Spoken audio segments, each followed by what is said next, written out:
ஆன்மீக நண்பர்கள் அனைவருக்கும் அன்பு கலந்த வணக்கங்கள்.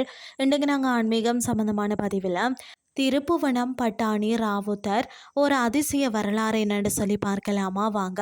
மனிதர்களை பிரிப்பது மதமானால் மனங்களை இணைப்பது அன்பு. இதற்கு சான்றாக இன்றும் சிவகங்கை மாவட்டம் திருப்புவனத்தில் ஒரு மௌன புரட்சி நடந்து கொண்டிருக்கிறதா. யார் இந்த பட்டாணி ராவுத்தர்? சுமார் 100 ஆண்டுகளுக்கு முன்பு வடநாட்டில் இருந்து வந்த மகா சித்தர், அதாவது கோரக்கநாதர், வைகை ஆற்றங்கரையில் உள்ள திருப்புவனத்தில் பார்த்தீங்கன்னா ஒரு பழைய புளிய மரத்தடியில் தங்கி தவம் செய்து வந்தாராம். அப்போது அந்த வழியாக குதிரை வியாபாரத்திற்காக வந்தவர் தான், அதாவது பட்டாணி ராவுத்தர். சித்தரின் தேஜஸையும் அவர் கொண்டிருந்த அமைதியையும் கண்ட ராவுத்தர் அவரிடம் ஒரு ஈர்ப்பை கண்டாராம். அதாவது மதம் வேறாக இருந்தாலும் கோரக்கநாதரை தனது ஆன்மீக தந்தையாகவும் குருவாகவும் ஏற்றுக்கொண்டாராம் ராவுத்தர். தனது வியாபாரம் குடும்பம் அனைத்தையும் தாண்டி சித்தர்களுக்கு பணிவிடை செய்வதை தனது வாழ்நாள் லட்சியமாக கொண்டாராம்.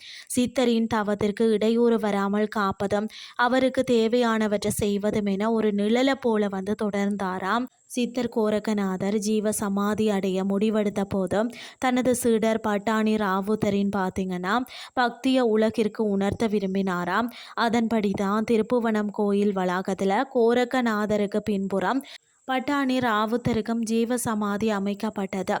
அதாவது இந்த கோயிலில் கோரக்கநாதருக்கு பூஜை முடிந்தவுடன் அடுத்த மரியாதையும் தீப ஆராதனையும் பட்டாணி ராவுத்தர் சமாதிக்கு தான் செய்யப்படுகிறதா.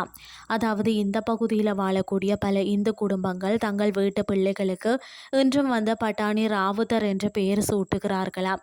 ஒரு இந்து வீட்டில் இஸ்லாமிய பெயர் ஒழிப்பது மனித நேயத்தின் உச்சம் அல்லவா.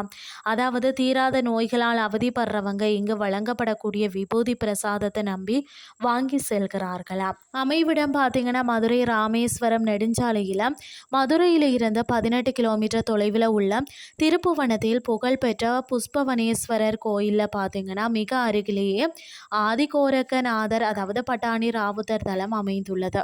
உங்கள் அடுத்த பயணத்தில் அமைதி தேடும் ஆன்மாவாக ஒருமுறை இந்த இடத்திற்கு சென்று வாருங்கள். இன்றைய ஆன்மீகம் சார்ந்த பதிவு உங்களுக்கு பிரயோசனமாக அமைஞ்சிருக்கும்னு சொல்லி நானும் நம்புகிறேன். இதே மாதிரி மற்றும் ஒரு ஆன்மீகம் சார்ந்த பதிவோடு உங்களை சந்திக்கிறேன். நன்றி.